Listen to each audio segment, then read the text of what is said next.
Salam uşaqlar, bugünkü mövzumuz natür ədədlər mövzusudur. Natür ədədlər mövzusu qıraqdan sadə görüksə amma xırdalıqları həddən artıq çoxdur. Aşağı siniflər natür ədədlər üzərində əməllər ayrı məsələdir, yəqin ki bilirsiniz. İndi biz əsas hissələri izah edəcəm. Birinci, əbu və əkobun tapılma qaydasıdır. Bunun üçün natür ədədlər iki yerə bölünür, sadə və mürəkkəb ədədlər. Deməli, sadə ədəd nədir və mürəkkəb ədəd nədir? Bu suala cavab verək. 1-ə və özünə bölünən ədədlərə sadə ədədlər deyirlər. Yəni, yalnız 2 bölən olan ədədlər sadə ədədlərdir. Məsələn, bunlara misal olaraq 2-ni, 3-ü, 5-i, 7-ni, 11-i və s. göstərmək olar. Sonsuzdur sadə ədədlər çoxluğu. Mürəkkəb ədədlər çoxluğu isə 2-dən çox bölən olan ədədlərdir. Yəni, özünə də bölünür, 1-ə də bölünür və digər bölündüyü ədədlər var. Məsəl üçün, bunlara 4-ü, 6-nı, 8-i, 9-u və s. göstərmək olar. Sadə və mürəkkəb ədədlərin hər ikisi sonsuzdur. Ona görə də bunların belə də yazmaq olar. Yəni, natür ədədlər çoxluğu sonsuz çoxluqlara daxil olduğu kimi sadə və mürəkkəb ədədlər də sonsuz çoxluqlar siyahısına daxildir.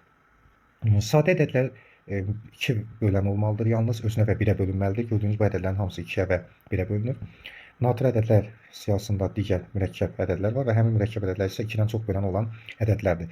Yeganə bir ədədi vardır ki, bu nə sadə ədəddir, nə də mürəkkəb ədəddir. Yəni, yalnız bir bölən olduğu üçün nə sadə, nə də mürəkkəb ədəd adlanır. İstənilən bir ədədi sadə vurğularına ayırmağı bacarmalıyıq. Biz digər suallara cavab vermək üçün, misal üçün 80 ədədini sadə vurğularına ayıraq. 80 ən kiçik sadə ədəd 2 olduğu üçün 2-yə bölünürsə 2-ni yazmalıyam və 82-yə böləndə 40 davam etməliyəm.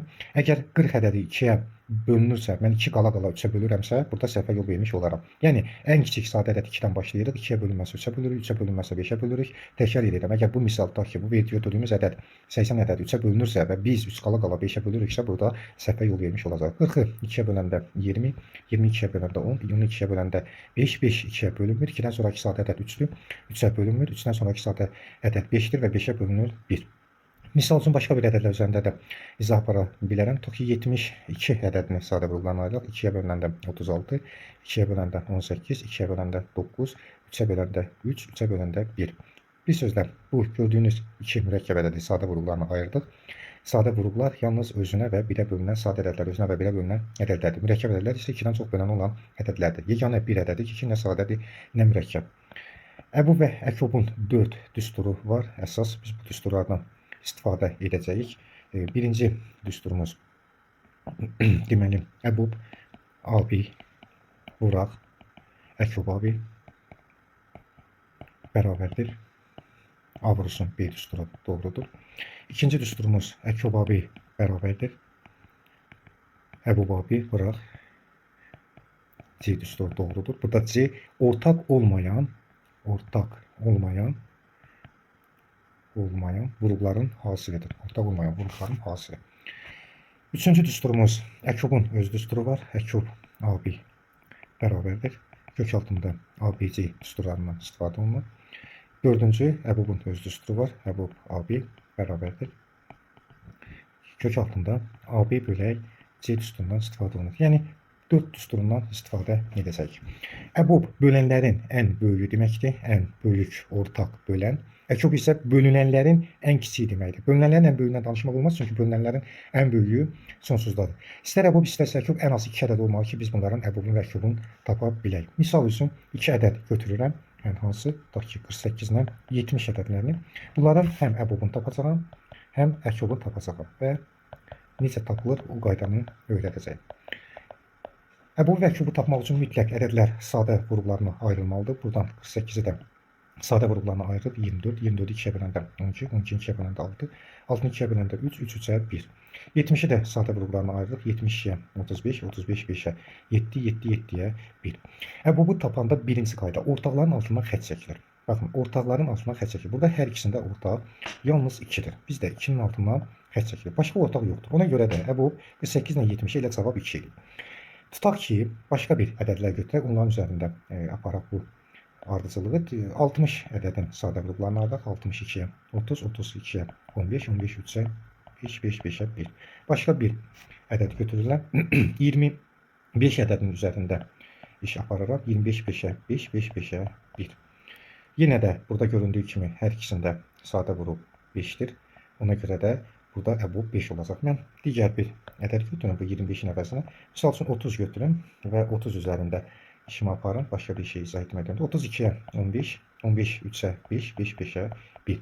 Burada hər ikisində ortaq 2 var.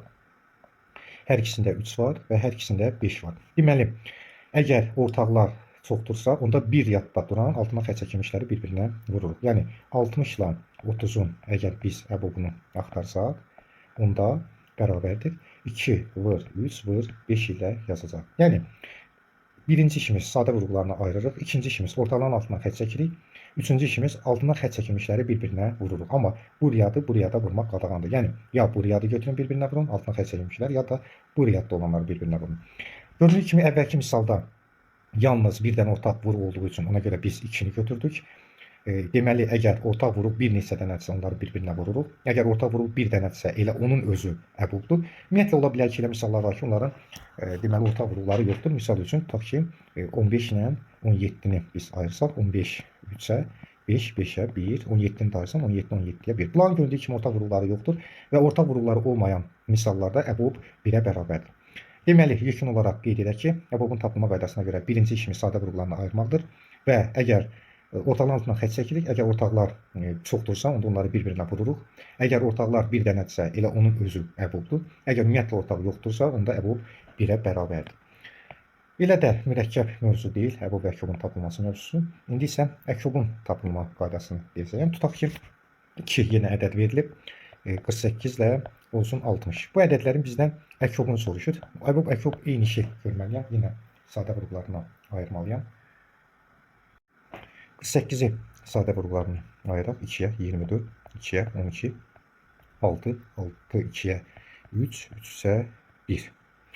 Və 60-ı sadə vurğularını ayıraq. 62-yə 30, 32-yə 15, 15, 3-ə 5, 5, 5-ə 1. Əkobun tapılmasında bir sadə cümlədən istifadə edək. Böyük vuraq, kiçiyin böyükdə olmayanı. Böyükdə olmayanı. Bu cümləni başa düşsək, biz rahatlıqla əkobu tapa bilərik. İndi diqqətlə baxsaq, burada böyük 60 ədədidir. Yəni 48-dən böyük olduğu üçün 60 vuraq. Kiçiyin böyükdə olmayanı. Kiçik deyəndə 48-in sadə vurğularını nəzərə alaq. 2 var, ona görə heç. Bu 2 var, bu da heç. Bu 2 yoxdur, vuraq. Bu 2 yoxdur, vuraq 2 və 3 var. Ona görə də cavab 240 edir. Yəni, başqa bir misal üzərində də izah edə bilərəm. Tutaq ki, 30 ədədləri ilə 48 ədədinin biz əkobunu tapaq. 30-u sadə vurğularına ayırmaq lazımdır. 32-yə 15, 15 3-ə 5, 5 5-ə 1. 48 2-yə 24, 24 2-yə 12, 12 2-yə 6, 6 2-yə 3, 3-ə 1. Yenə də böyük vuraq. Böyük gördüyümüz kimi 48-dir. Yəni 48 vuraq. Kiçiyin böyükdə olmayanı 2 var, bu heç. 3 var, göründüyü kimi burada var. Böyükdə var, bu da heç. Və 5 yoxdur. Ona görə də cavab 240 edir.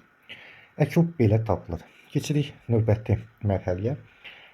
Elə işlər var ki, onlar bizim işimizi daha da asanlaşdıra bilər. Yəni daha tez tapmaq olar əbub və əkobu. Bu hansı ədədlərə aiddir? Birinci, qarşılıqlı sadə ədədlər nədir? Qarşılıqlı sadə ədədlər. Hansı ədədlərə qarşılıqlı sadə ədədlər deyirlər? Ortaq bölənləri yalnız 1 olsun.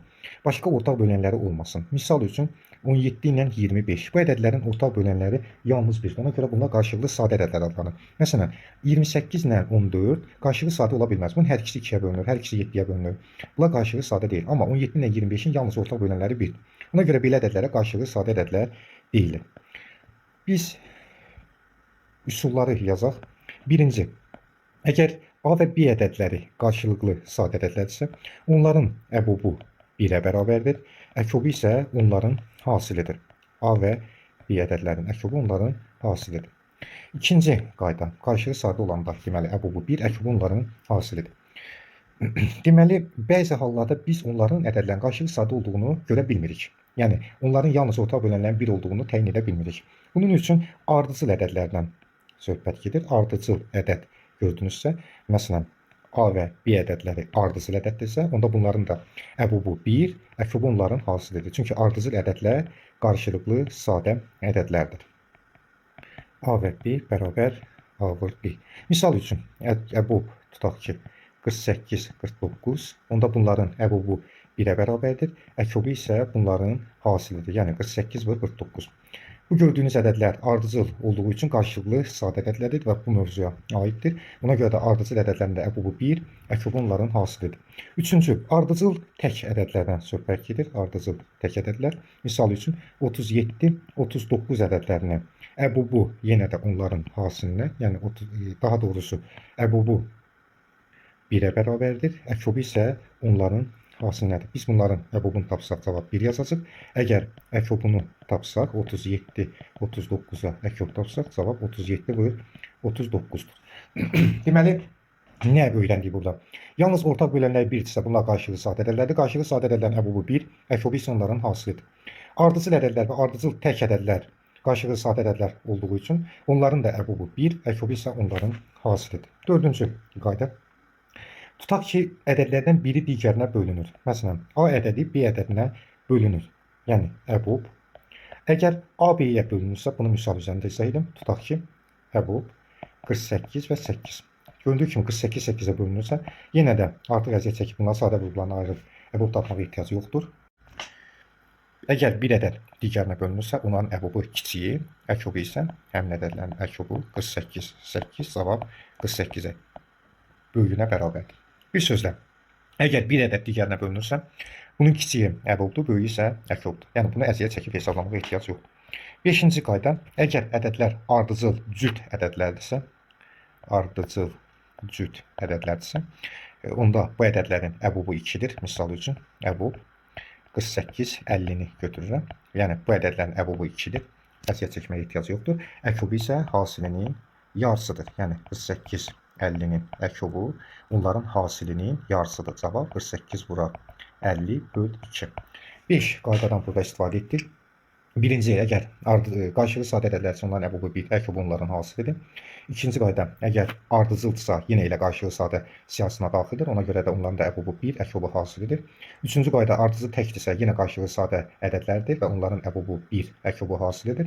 Dördüncü qayda, əgər biri digərinə bölünürsə, onda onun kiçiyi əbub, böyüyü isə əkobdur. Beşinci qayda, əgər ardıcıl cüt ədədlərdirsə, onda onların əbubu 2-yə, əkobu isə hasilinin yarısına bərabərdir. Bu bizim əbub və əkob anlayışlarına və onların verilən sualların cavablarıdır, izahlarıdır. Növbəti bir mövzunu öyrənək və burada mövzuya aid verilən sualları cavablandıraq. Tutaq ki, bir 60 ədədini götürürəm. 60 ədədini sadə vurgularına ayırıram. 30, 2-yə, 15, 15 3-ə, 5, 5 5-ə, 1.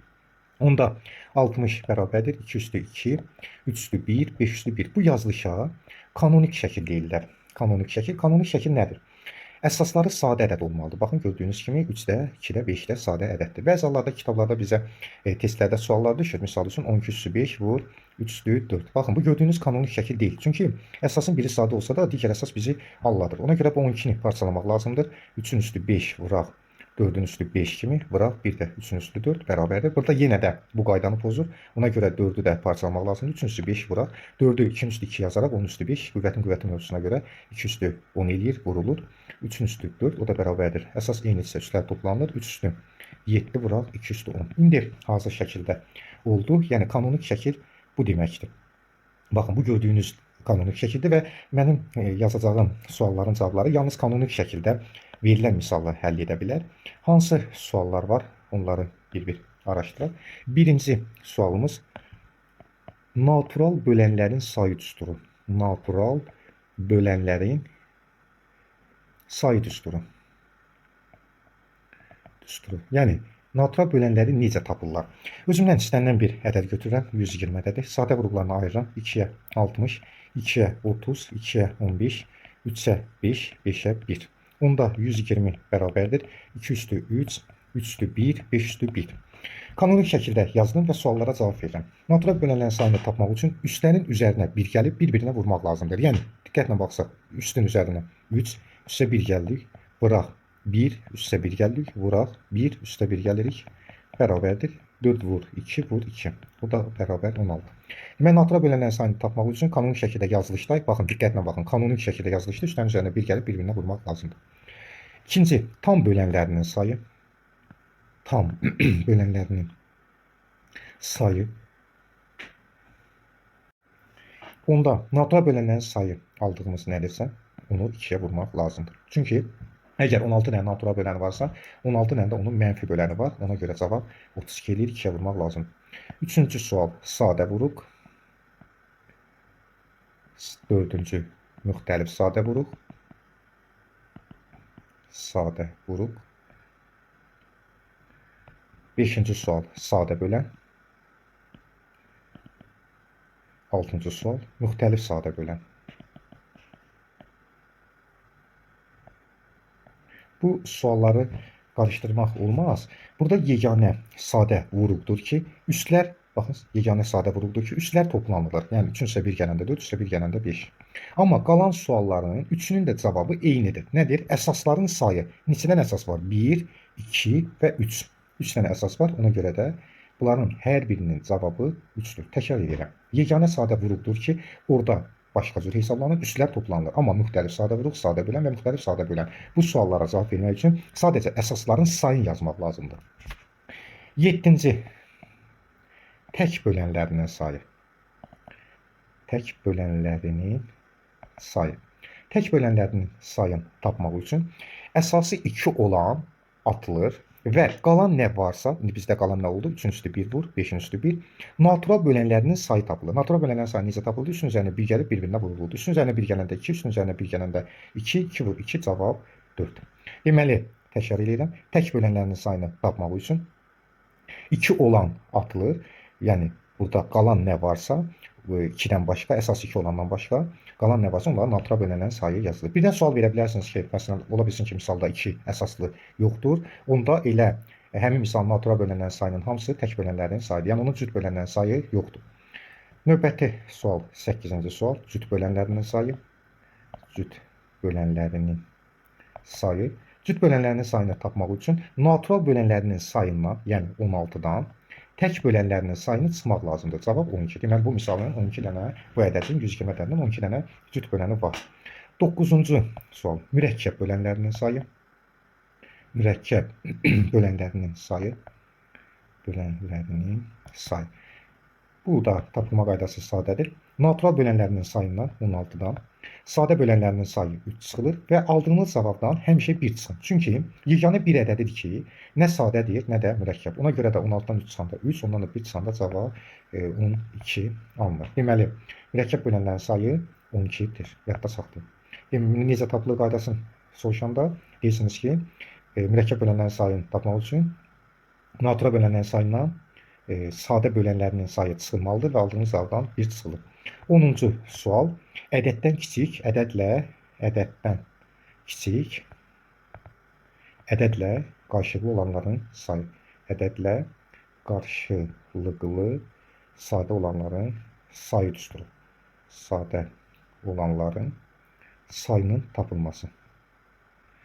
Bu necə tapılır? Belə bir düsturumuz var. Ədəd özü vuraq.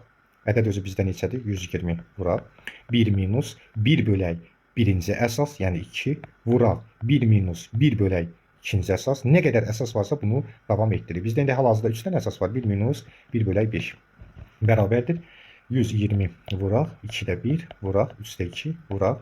5'də 4. 2 üçün 6, 6, 5'in 30 ilə 120 gedir. Burada 4 qalır. Cavab 4, 28, 8, 4'ün 32. Demək 120'nin 32 dənə 120'dən kiçik, 120'də qarşılığı sadə 32 dənə ədəd var.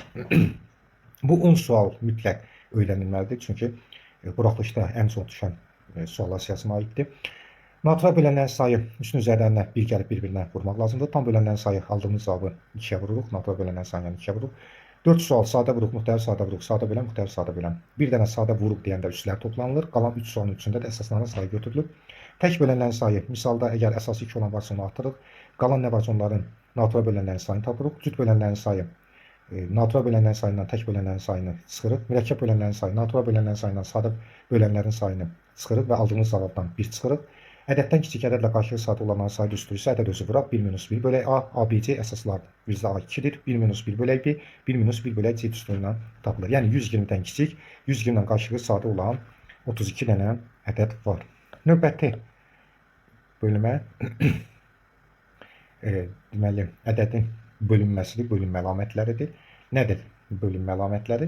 Aşağı siniflərdə bunu öyrənmişsiniz. Birinci, 2-yə bölünmə əlaməti. Bütün cüt ədədlər 2-yə qalıqsız bölünür. Yəni, sonu cütlər 0, 2, 4, 6, 8 ilə bitənlərin hamısı 2-yə qalıqsız bölünür. Bu çox sadədir. 2-yə bölünmə əlaməti. Sonu 0, 2, 4, 6, 8 ilə bitənlərin hamısı 2-yə qalıqsız bölünür. İkinci, 3-ə bölünmə əlaməti. 3-ə bölünmə əlamətinin ədədin rəqəmlərini toplayırıq. Məsələn, 1768 ədədi var. Toplayaq 1 + 7, 8, 14, bu da 8, 22. 22 3-ə bölünmür deyə, deməli bu ədəd 3-ə bölünmür. Məsələn, başqa bir ədəd 170 olsun 4. Gördüyü kimi bu ədəd toplayanda 12 eləyir. 12 3-ə bölündüyü üçün bu ədəd 3-ə bölünür. Deməli, 3-ə bölünmə əlaməti ədədin rəqəmlərinin cəmini 3-ə bölürük. Həmin ədəd 3-ə bölünürsə, bu ədəd 3-ə qalıqsız bölünür. Üçüncü qayda 4-ə bölünmə əlamətləri. 4-ə bölünmə əlaməti son 2 rəqəmin əmələ gətirərək 4-ə bölünürsə, məsələn 1576, son 2 rəqəminə baxırıq 76. 76 4-ə bölündüyü üçün bu ədəd 4-ə bölünür. Deməli 4-ə bölünmə əlaməti belədir. Ədədin son 2 rəqəminin əmələ gətirdiyi ədəd 4-ə bölünürsə, bu ədəd 4-ə qalıqsız bölünür. 5-ə bölünmə əlaməti sonu 0 və 5 ilə bitənlər 5-ə qalıqsız bölünür. 50-dir, 55-dir, 105-dir, 200-dür və s. Bunların hamısı 5-ə qalıqsız bölünür. 6-ya bölünmə əlaməti həm 2-yə, həm 3-ə bölünən ədəd 6-ya qalıqsız bölünür. Deməli, 2-yə bölünmə əlamətini öyrənmişdik, sonu bununla qurtarmalıdır. 3-ə bölünmə əlamətini öyrənmişdik, ədədin rəqəmlərinin cəmi 3-ə bölünürsə, həmin ədəd 3-ə qalıqsız bölünür. Bu 2 şərt öyrəniləndə ədəd 6-ya qalıqsız bölünür. 6-cı qayda 8-ə bölünmə əlaməti. 4-ə bölünmə əlamətində son 2 rəqəm götürmüşdük, 1784. Son 3 rəqəm əgər 8-ə bölünürsə, onda bu ədəd 8-ə qalıqsız bölünür. Yəni, son 3 rəqəmin əmələ gətirdiyi ədəd 8-ə bölünürsə, onda bu ədəd də 8-ə qalıqsız bölünür. 7-ci qayda 9-a bölünmə əlaməti. 9-a bölünmə əlaməti 3-ə bölünmə əlaməti ilə eynidir. Ədədin rəqəmlərinin cəmi 9-a bölünürsə, bu ədəd 9-a qalıqsız bölünür. Misal üçün, bu ədədin rəqəmlərinin cəmi 18 eləyir və 18 9-a bölündüyü üçün, deməli, bu ədəd də 9-a bölünür və 8-ci qaydamız 10-a bölünmə əlaməti. Sonu 0-la bitənlərin hamısı 10-a qalıqsız bölünür.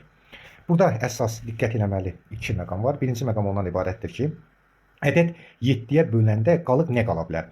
Əgər misal üçün 7 dedim, əgər 7-yə bölünmədə qalıq 7-nin özü qala bilməz və 7-dən böyük qala bilməz. Yəni 7-dən kiçiklər qala bilər. 7, 6, 5, 4 və s. Misal üçün başqa bir sual deyim.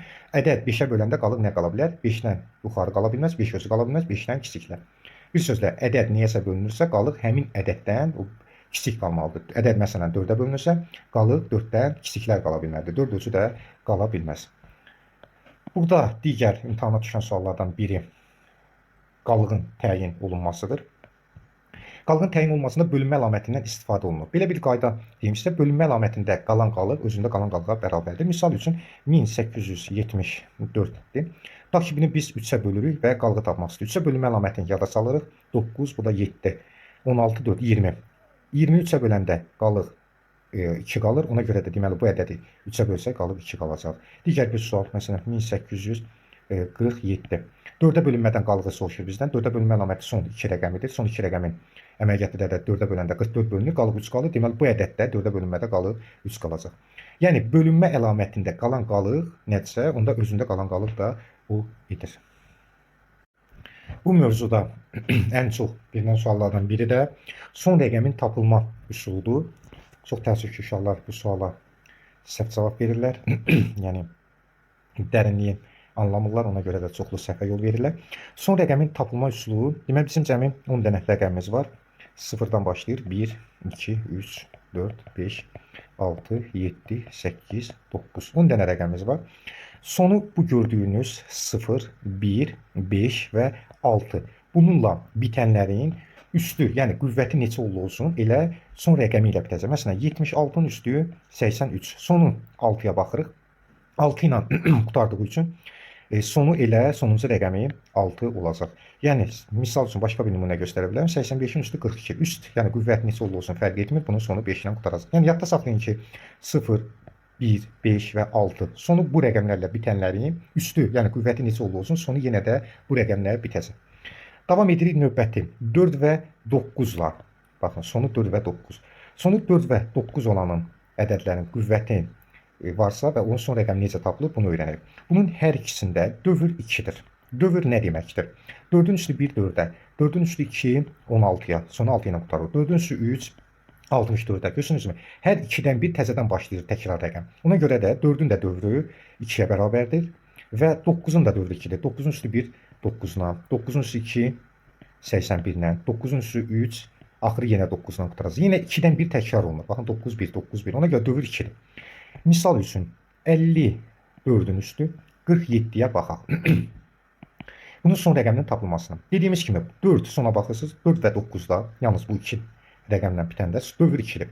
Onda üstü dərəcəni 2-yə bölürsünüz. 47-ni 2-yə bölən maraqlı deyil bizə. Neçanlı bizə qalıq maraqlıdır. Qalıq neçə qalır? 47-ni 2-yə böləndə qalıq 1 aldığı üçün onda 4-ün üstü 1, sonu 4 ilə bitir.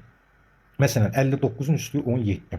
Yenə də 9-un dövrü 2 olduğu üçün 17-ni 2-yə bölürük. Dediyim kimi bizə neçə alınır maraqlı deyil. Qalıq neçə qalır o maraqlıdır. 9-un üstü qalıq 1 qaldığı üçün 1 sonu 9-da bitir. Burada sual yarana bilər ki, tutaq ki qalıq qalmasa biz nə edək?